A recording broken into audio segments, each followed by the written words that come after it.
Hello, everyone, and welcome to this module dedicated to ethics applied to artificial intelligence with a specific focus today on cultures and words.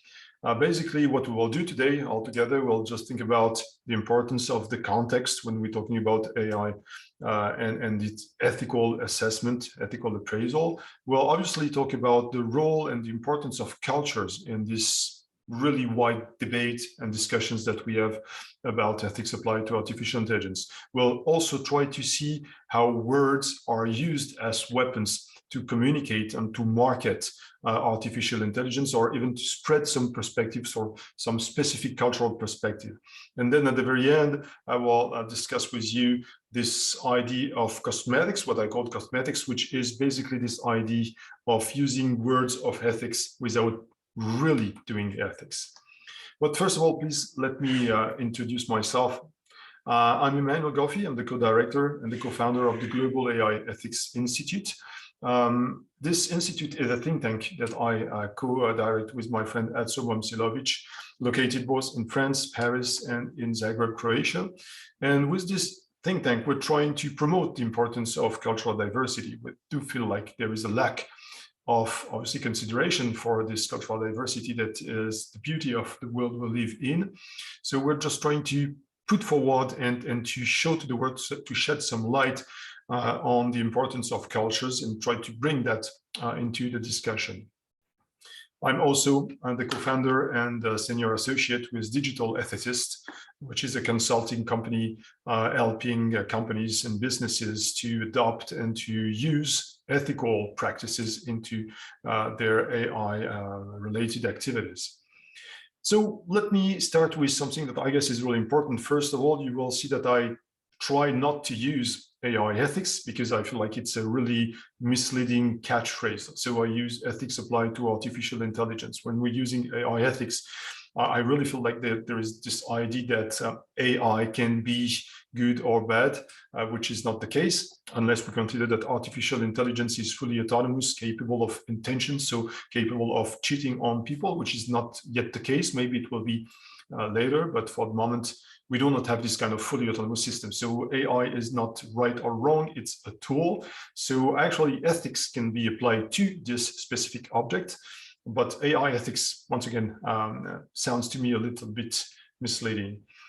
Then we will also have to consider this idea that there is a huge hegemony over what we call ethics applied to artificial intelligence from the Western world. So I know that the Western world is something that is really difficult to define. So people would also talk about the global north, but I guess that we all understand what the West mean at large. And if you want, you can obviously dig into this very specific concept, which is the West. So we really have to take that into account and to understand that everything that we're doing so far is basically coming from the Western world. It can be about the concerns that we have in the Western world, can be about the solutions that we're trying to bring to the table regarding the risks associated with artificial intelligence. Everything is coming mostly from the Western world, which is kind of problematic, which is kind of ethically disputable. And then the last point I want to raise in this really short introduction is the fact that we really need to start working on what I call real ethics. So far, and this will be the last part of this presentation about the cosmetics, what we've seen is that ethics has been used as a communication tool, as a marketing tool, right? As Thomas Metzinger was saying, it's kind of a bedtime story for consumers. We're just trying to make sure that people will buy things by reassuring them about the fact that what we're developing is right and is beneficial for humanity. So I would really stress this importance of doing real ethics and just putting ethics back into its bedrock, which is philosophy. Ethics is about philosophy. So let's start about the context. Mostly, I know that lots of people do feel like when I'm talking about context, I'm what we call the relativist. So yes, I'm a relativist, definitely, but I'm not a relativist in the sense that I accept everything and that I feel like there is no right or no wrong. I'm a relativist in the sense that I accept the fact that some other cultures, some other people, some other countries some other actors might have a different perspective than mine. So this is where I'm a relativist. And I really think that when we're talking about ethics, we have to put that discussion into a very specific context, because if we do not do that, we are not able to listen to each other. We're not able to understand what other people, other stakeholders are doing, why they're doing what they're doing. And then we cannot have this kind of discussion that will help us find, compromises and solutions that will fit or that will suit everyone. So mostly what we're doing was the current discussion, current debate. We're putting ethics at the very center of our reflection. And we feel like from ethics and from this idea of right and wrong, which are also misleading words in this field, we can then try to assess everything around us that is related to artificial intelligence.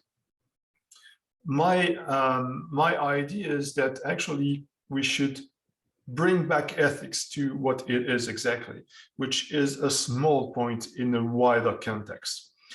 I usually, and this is something that that is obviously disputable, I usually make a difference between morals and ethics. Morals, and I draw this distinction from Paul Ricoeur, and I feel like morals is much more about the norms that are here out there in a specific community.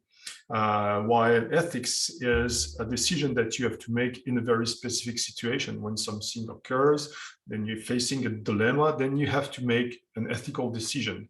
You have to make choices, right? So in that sense, it is better to think about ethics as something that is plural, not something that is unique, that is there's one ethics to the whole world, that it's not universal, right? Ethics is mostly about what should I do or what will I do in a very specific situation, in a very specific context, at a very specific time. So it's all about me as a human being, and my decision cannot just be generalized or universalized. And I cannot obviously say that because I'm acting a certain way, the rest of the world should act the same way.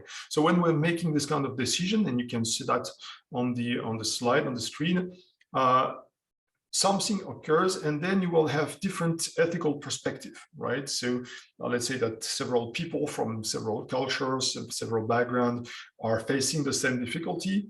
There is strong chance that actually those people will react in different ways, and that actually they will summon different perspective, ethical perspective, to make a specific decision. They will obviously use the moral norms that are out there.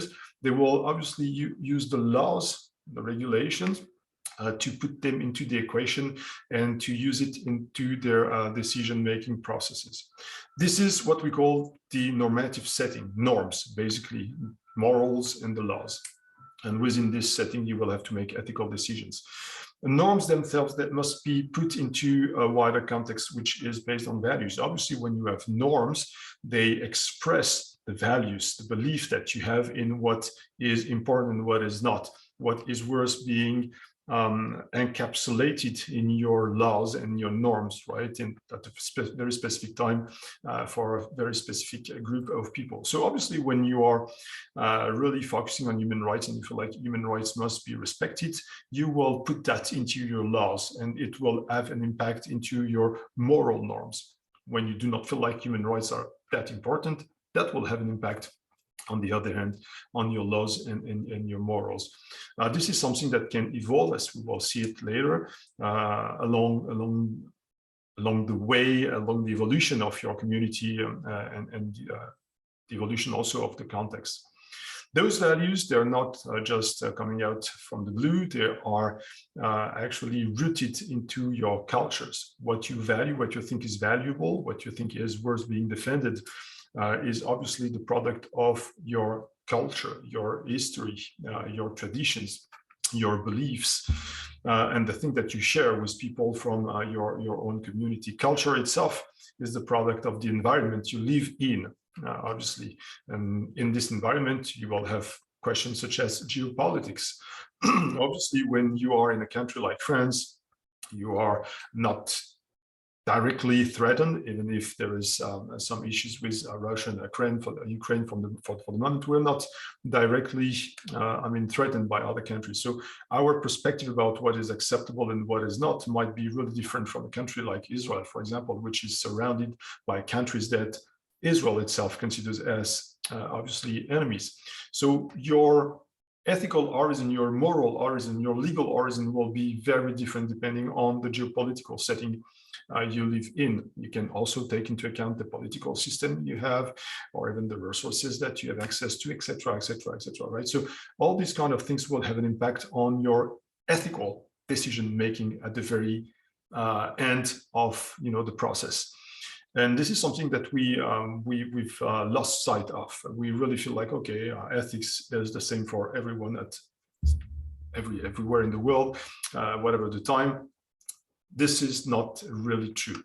So those different levels that we have to take into account, they are interacting continuously with each other. And obviously something that might be right today might be wrong in the future.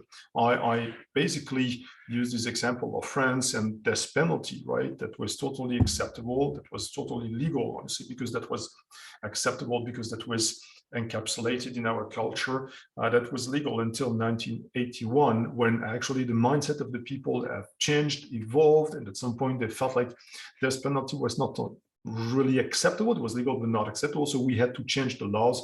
And then now death penalty is illegal in France, but maybe in 10, 20, 30 years, the mindset would have changed again, and maybe we would just bring back death penalty in our laws. So this is something that is not stable throughout history, right? And you know that once again, the environment is changing, so cultures are changing, so values are changing, and then norms are changing as well. So our decision-making process will just take all these elements to make a specific decision at a specific moment. Then you can add to this big concept, big context, basically three elements that I've taken from international relations studies. You can apply that to individuals, right? Yourself, myself, as an individual making a specific decision in a specific cultural setting. You can also apply that to states that are making decision in a very specific environment. So depending on your perspective on international relation, the theory you agree with, realist, liberalism, Marxism, whatever it is, you will have a different perspective on what is acceptable and what is not. This is something that we could use, obviously, in the case of the conflict between Ukraine and Russia. And you also have this bigger part, which is called the international system, which is made of different actors, mostly international organizations that are also making ethical decision. So this is where I really want you to understand that behind this really simple word that we feel like we all understand, that we are all able to define, there is a huge complexity that we really have to take into account. And when we're talking about ethics applied to artificial intelligence, we have to think about this big picture, and we have at some point to integrate all those elements in our reflection, which is not what we're doing currently. And this is really interesting because I guess most of you have heard about Anna Jobins and her team work regarding the importance of the Western world in the shaping of ethical codes all around the world. Basically, what they've done with our team at the ETH Zurich, they've taken 1,180 codes. They've studied 84 of them, trying to understand what were the principles that were in those codes and where those codes were similar or different. But what they found is really striking, is that out of those 84 codes they've studied, 68% of them were coming from the West. This is what you can see now on the slide, mostly from Northern America and the US and the European Union. So this is something that must be questioned at some point, saying that, okay, almost 70% of the codes of ethics have been the product of Western reflections, while the West represents barely 15% of the world population. So the question is, where are China and India that represent respectively 90% of the world? Where is the African continent that represents 16% of humanity? So where are those voices? So obviously lots of people would say, okay, they are part of the discussion within international organization. Yes, but the point is that this study by Anna Jobin and her team, but also other studies, for example, by the AI Ethics Lab, are actually showing that most of the codes of ethics, or all the documents pertaining to ethics applied to artificial intelligence, have been published and done in the Western world. So there is a kind of a strong bias, a strong hegemony from the Western world that has been also stressed by the IEEE, the Institute of Electrical and Electronics Engineers, which in a report issued in 2019 actually stressed what they call the monopoly on ethics by Western ethical traditions, and they were calling also for more cultural diversity in this debate. And obviously, when I'm talking about the hegemony of the West, you also have to keep in mind that it's only a handful of people in the West.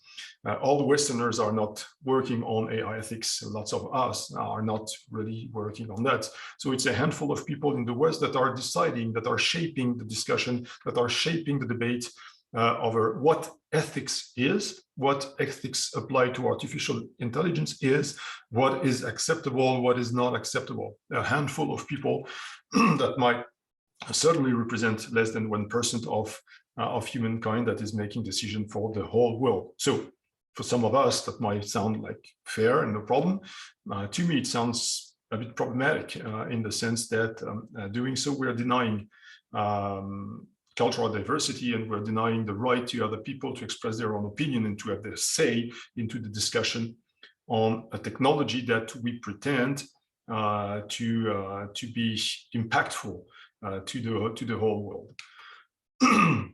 So this is something that is that has been stressed by lots of scholars, and Dr. Suraj Angladeram in Thailand is working hard on this kind of discussion, and this is exactly, you have two of his books that are on the screen right now, and with this quote is showing that when you're just taking perspectives that are specific to a cultural context, and that you're trying to copy paste them into another cultural context, that does not work. And for example, this is work on privacy, which is a really strong principle, ethical principle that has been developed in the European Union, that is also applied in Northern America. This idea of privacy doesn't really make sense to Buddhist people. And I would even tell you that if you go to the Hinduist perspective, the question about the self and the ownership of data, which is about privacy, does not really make sense, or at least it does not make the same sense as the one that we have here in the Western world. So this is the kind of thing that, once again, when we're talking about privacy must be respected, we have to put that into a very specific context to see if it matches the cultural context. If the people that we are trying to apply this principle to are understanding actually what it means, and to make sure that it is not against their traditions, it is not against their values, it is not against their own ethical principles or moral rules. This is true also if you go in other cultural settings, and for example, the great work done by Dr. Emmanuel about the Islamic ethics of technology is really insightful. You can find lots of videos and discussion, and even read a book about that. She's bringing some really interesting perspective about the Islamic perspective on what is ethics first, and how it can be applied to technology. Right. So once again, in the Western world, we're mostly Judeo-Christian people. So it is our culture, and obviously the way we see what is acceptable and what is not. We're mostly talking about right and wrong, which is a really religious way to think about the world. When we think about what is acceptable, what is not acceptable, obviously it is impacted, it is influenced by our Christian culture, our Judaic traditions, etc. So that's not something that can be applied merely by copy-pasting those principles to the Islamic tradition. So you see here two different ways of seeing the world, but you get a lot of other work that have been done in the Islamic tradition. You also have the work by Junaid Qadir. You get a lot of people that are working on the Ubuntu tradition, like Sabelo Setumlambi or Archer Guagua. You have people that are working on the Latin American perspective, like Paula Ricaurte. You have people that are working on Native Americans' wisdoms, like Michael Running Wolf, or even people that are working on the Maori culture, etc., etc., etc. Right? So once again, the Western world is a really tiny, tiny, tiny, tiny part of the world. Right? So we cannot pretend that what we think as Westerners is applicable to the rest of the world, but to think that we have some kind of intellectual or philosophical or ethical superiority over the rest of the world, over other culture, which is something that I totally disagree with, but that's obviously something that is disputable. But I don't think that we have any kind of superiority, and I don't think that we hold any kind of truth regarding what is acceptable and what is not. And the decision that we have to make regarding ethics applied to artificial intelligence must be made taking into account those culture. So, as Dr. Gladeram is saying, we should use this diversity to think about ethics applied to technology, ethics applied to artificial intelligence, and obviously to make the best of it. But that's not something easy, and that requires a strong political will, that requires time and effort. But it's the only way. It's the only way to have or to find compromises that will last in the long run. Obviously, we have a big issue here, which is to define cultures. Basically, there are lots of definition, 164 definition of culture. This one by Dutch anthropologist Geert Hofstede is really interesting because it reminds us that actually culture is about the way our mind have been programmed. So each time we're talking about ethics applied artificial intelligence, we have to think, and we have to remind us that the way we think is the result of our mind programming. And maybe the people we're discussing with do not have the same mind programming, and we have to accept that, right? And this is something that is really difficult because even before questioning the relevance or the legitimacy of the thoughts of others, we have to question our own beliefs, our own a prioris. And in a world and the time where we're all talking about biases, we have to think about our own biases, which are actually ingrained in our mind programming. One of the most relevant and accepted definition is by Krober and Kluckholm, is the one that you can see on the screen right now. And the only thing that I want to stress here is that they really highlight the fact that culture is about values, and values is what shapes obviously ethics, right? So there is a strong tie between ethics and cultures through values. So it means, once again, that you cannot just withdraw ethics from the cultural context in which you're applying it. So when you're developing an AI app or AI system in a specific context, and when you want to appraise its ethicality, you really have to take into account the global context of that.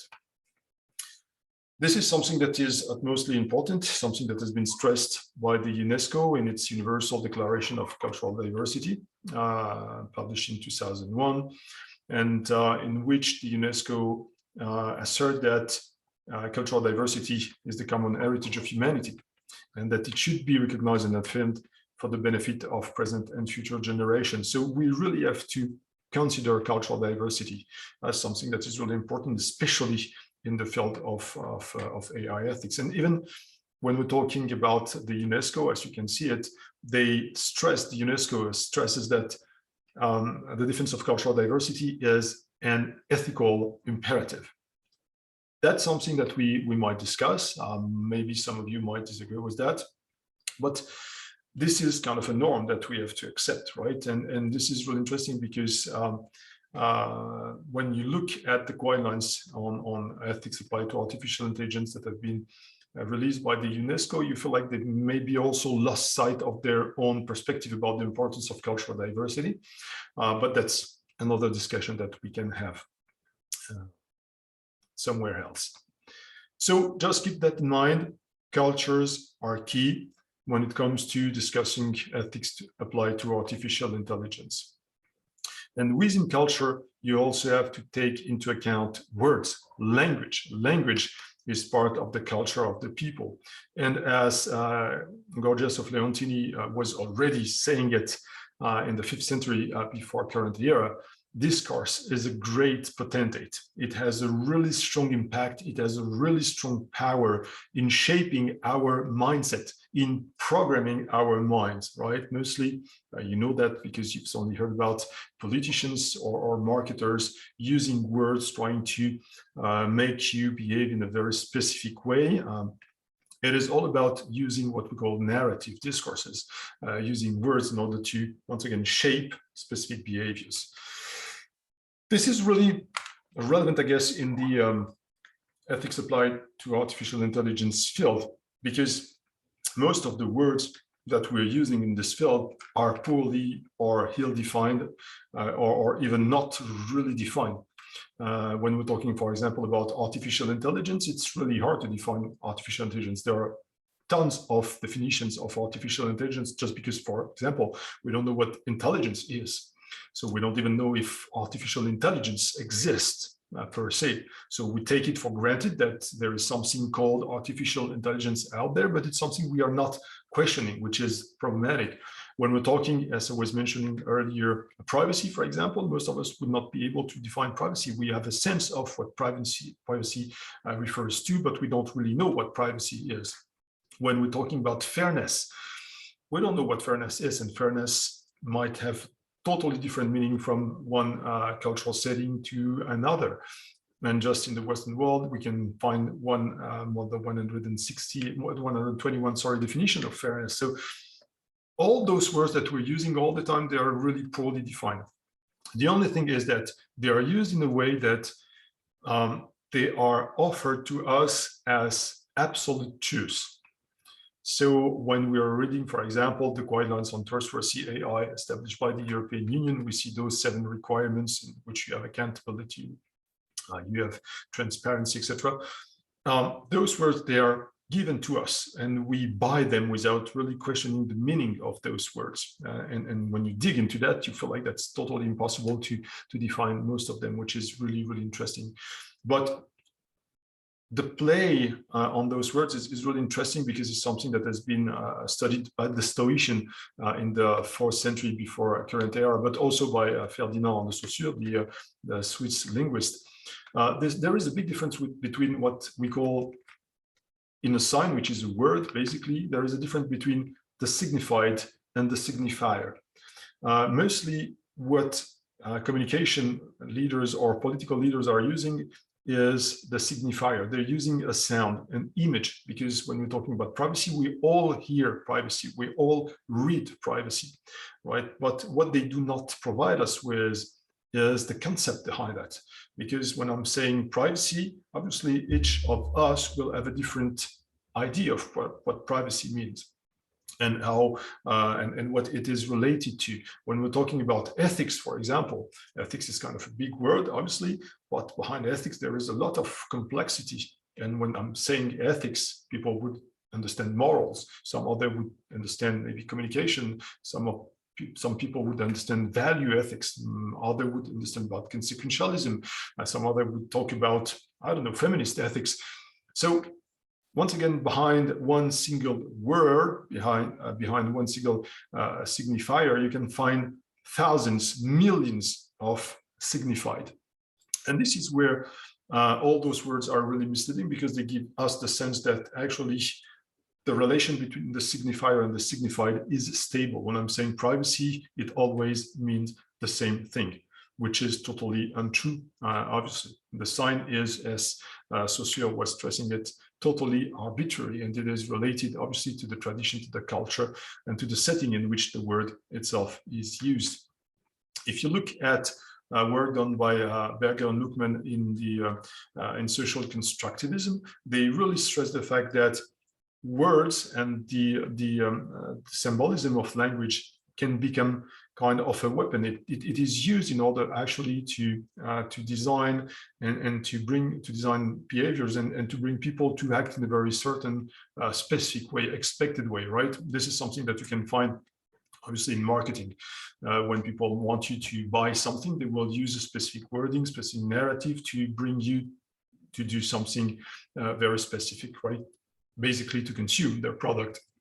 It's also something that is used in the process of nudging, for example, right? You're using words like, you've certainly heard about this fast food restaurant on which on the beans you've written "thank you," and this is just simple word that makes you take your tray and put your trash into the bin, right?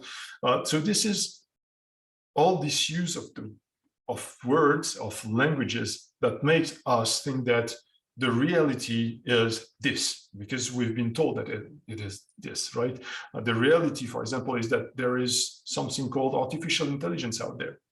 And the reality is that maybe artificial intelligence might be beneficial, it might be threatening us. So we need values, we need ethical concepts, we need moral codes to frame the use, the development, the marketing, etc., of artificial intelligence. But all those things that we've been given, actually, we really need to question them. We need the narrative. We need to question the words.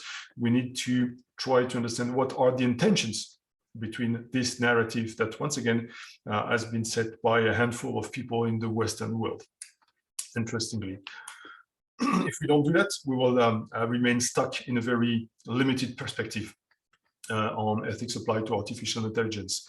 Philosopher Ludwig Wittgenstein wrote in 1922 that the limits of my language mean the limits of my world. So obviously, if I have a really narrow language, my world will be really narrow. But when I go deeper into the language, when I try to discuss or question the meaning of the words in a specific context, then I will open my mind to the rest of the world, and I will obviously within the limits of my world, which is something that we really have to do in the field of artificial intelligence. So let's keep that in mind. Context is key and words are key, right? We really have to keep that in mind. And each time you will hear about principles, requirements, each time you will hear ethics, artificial intelligence, you always have to think about who is saying that, for what purpose, with what definition, with what intention, etc., right? This is the kind of thing that we really need to do, and that we really need to apply in ethics applied to artificial intelligence.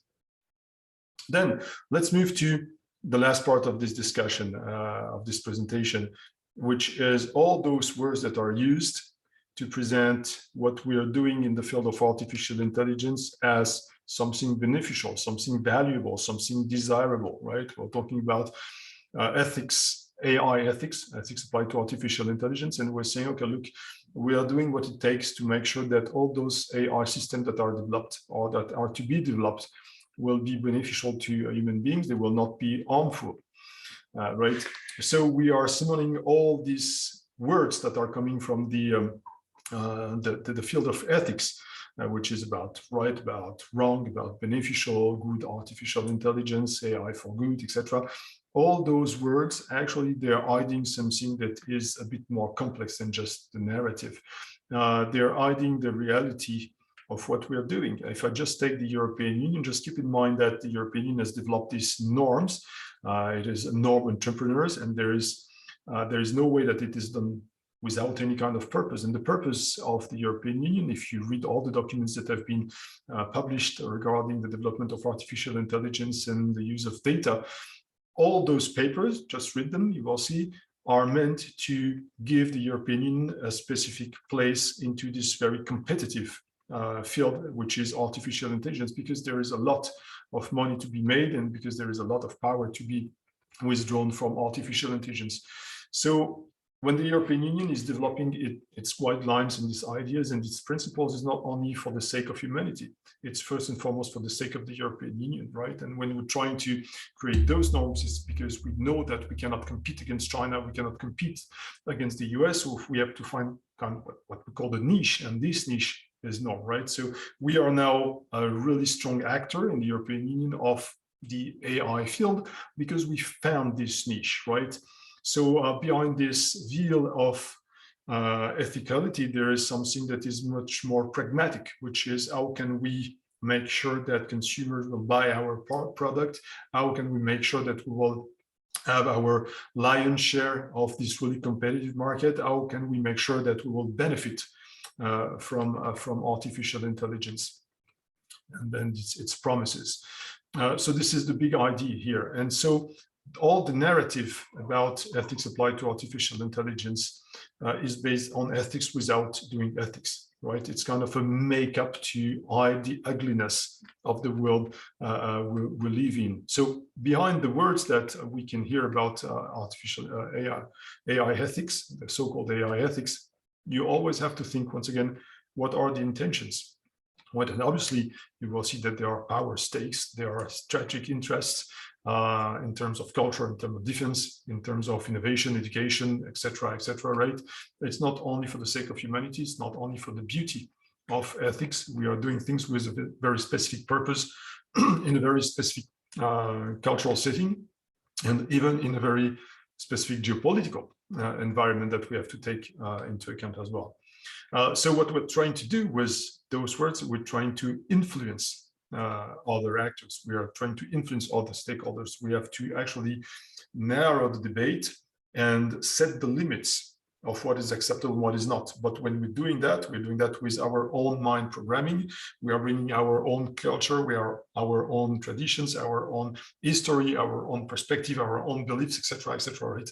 And we're just trying to tell to other actors, look, this is the way.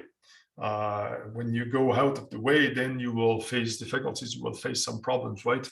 Without considering the fact that some actors might go out of the way because they don't have any other choice, or because it is really important for them, or because they do not agree with our perspective, our principle, right? So everything that we've been creating regarding the narrative on artificial intelligence is what we call the social construction. And mostly what I would say is that, for example, artificial intelligence is an identified technical object. We are totally unable to define what AI is exactly. We have kind of an idea of what it can be, what it could be, but we don't know what intelligence is. So how can we know what artificial intelligence is?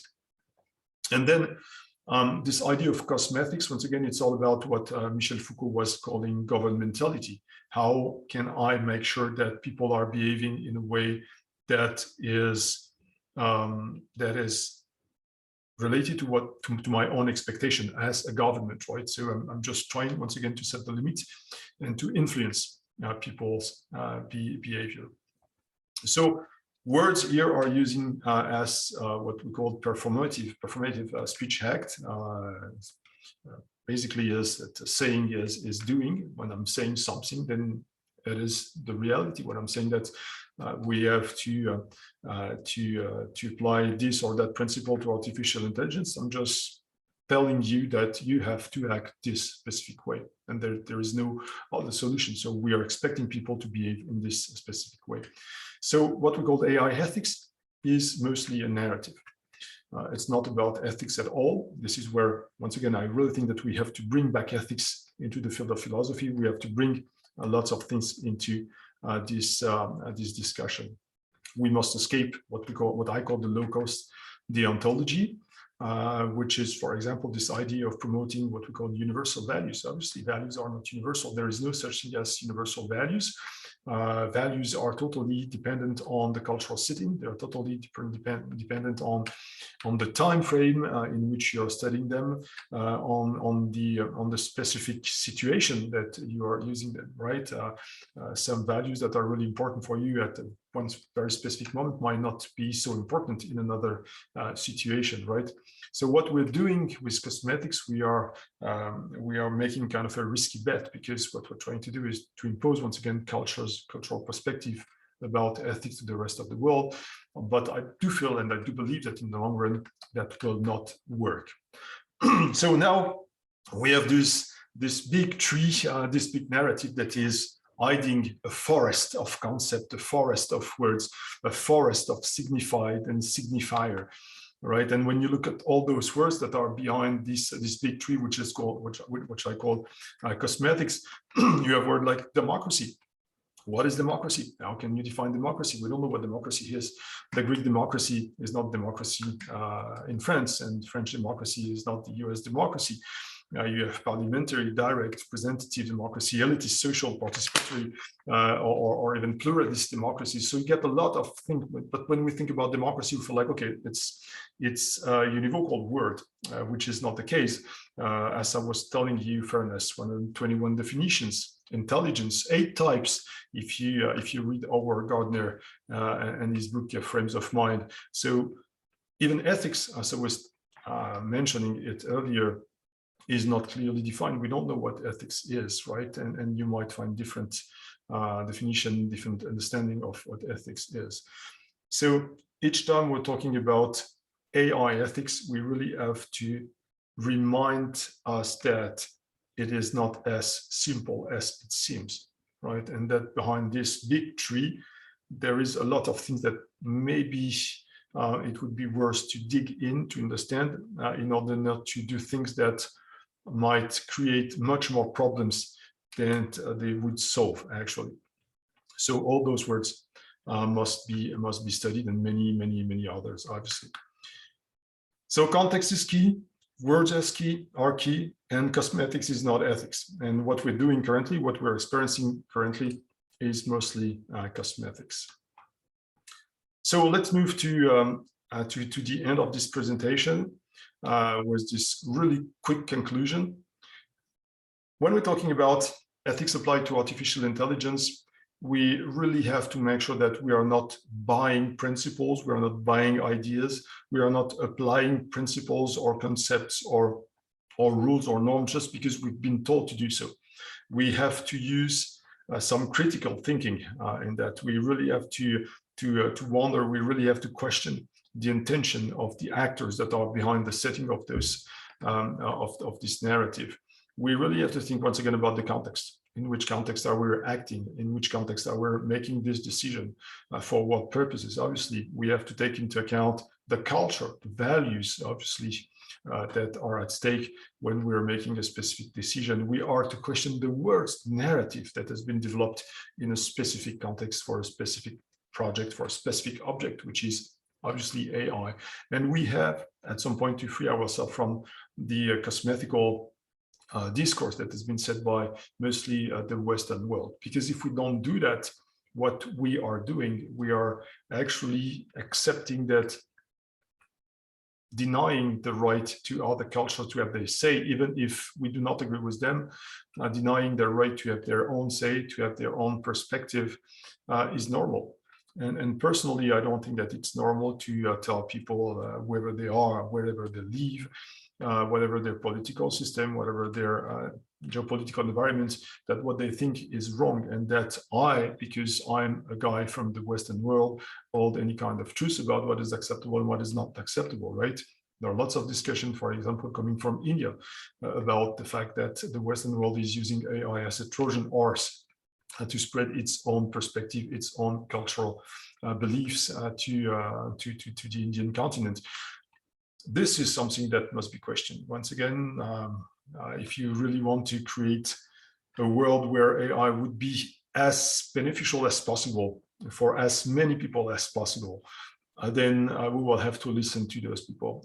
Even if we disagree with them, we have to listen to them, we have to understand them, we have to find compromises, we have to meet in the middle of the bridge. We don't have to ask, we cannot, ethically speaking, ask them to just join us on our side of the bridge and say, okay, just leave everything you have behind and come to my place, come into my bubble, and just abandon your own perspective, abandon your own culture, abandon your own beliefs to adopt mine. That's not the way it works, and that's something that is, I guess, ethically disputable. And maybe my final word would be if we really think about that, maybe we'll ask the right question, which is, what is ethical in our behavior when it comes to ethics applied to artificial intelligence? Thank you for your attention, and I hope that you found this presentation useful and interesting. Take care. Bye-bye.